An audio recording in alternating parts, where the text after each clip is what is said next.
Maswerteng hapon po mga ka-STL. Narito na po ang resulta ng STL Muntinlupa. Para sa araw na to, 2nd draw, February 18, 2026, araw ng Miyerkules. Naway ang mga natayaan nyo pong mga numero kanina ay manalo nawa ngayong hapong ito, 4 PM. Kaya kunin nyo na po ang inyong mga ticket.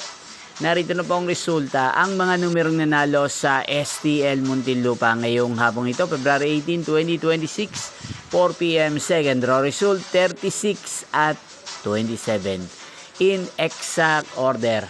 At ngayong hapong ito sa STL Muntinlupa, atin pong i-shoutout si Ate Miles ng Muntinlupa. Shoutout po sa inyo, Ate Miles. Sana po ay nasa maayos kayong kalagayan. At sa lahat po ng mga taga Muntinlupa, shoutout po sa inyo.